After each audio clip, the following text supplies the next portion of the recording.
హైదరాబాద్ నగరాన్ని అందరూ old city అంటారు. అది ఓల్డ్ సిటీ కాదు, ఒరిజినల్ సిటీ.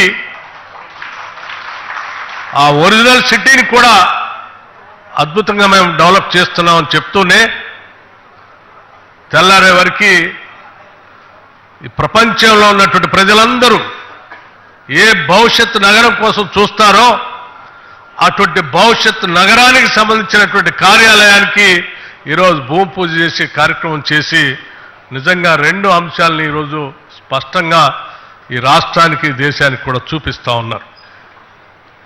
దాదాపు 436 ఏళ్ల కిందట కుతుబ్ షాహీల పాలనా కాలంలో మీర్ మొహిన్ హజరత్ అనే ఇరాన్ ఆర్కిటెక్ట్ హైదరాబాద్ నగరానికి ఒక అందమైన నగరంగా ఆ రోజు ఆర్కిటెక్ట్గా ఉండి పునాదులు వేశారు. నాటి రాజ్య అవసరాలను దృష్టిలో పెట్టుకొని మూసీ నది దక్షిణ భాగం అనువైనదని తొలి నగర నిర్మాణానికి 436 ఏళ్ల కింద ప్రారంభం చేశారు.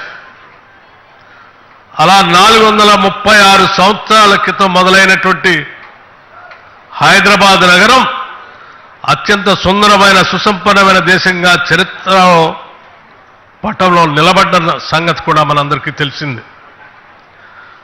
ఆ నగర నిర్మాణ సమయంలో కులీ కుతుబ్ షా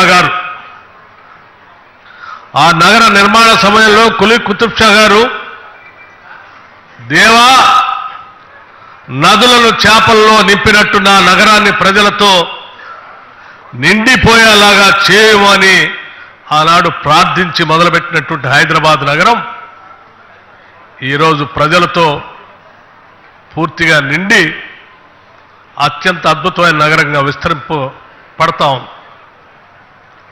ఆనాడు ఏ రకంగా అయితే 436 సంవత్సరాల క్రితం కులీ కుతుబ్ షాలు హైదరాబాద్ నగరానికి పునాదులేసి ఈరోజు ప్రపంచంలోనే హైదరాబాద్ నగరాన్ని ఎట్లా నిలబెట్టారో ఈరోజు ఫ్యూచర్ సిటీ కూడా ప్రజాప్రభుత్వం ఇందిరమ్మ ప్రభుత్వం ఈ ప్రభుత్వానికి ముఖ్యమంత్రిగా ఉన్నటువంటి రేవంత్ రెడ్డి గారు ఇక్కడ భూమి పూజ చేసి ప్రపంచానికి అందరికీ ఆ దేవుని కూడా ప్రార్థిస్తూ ప్రపంచం మొత్తానికి కూడా పిలిపిస్తా ఉన్నారు.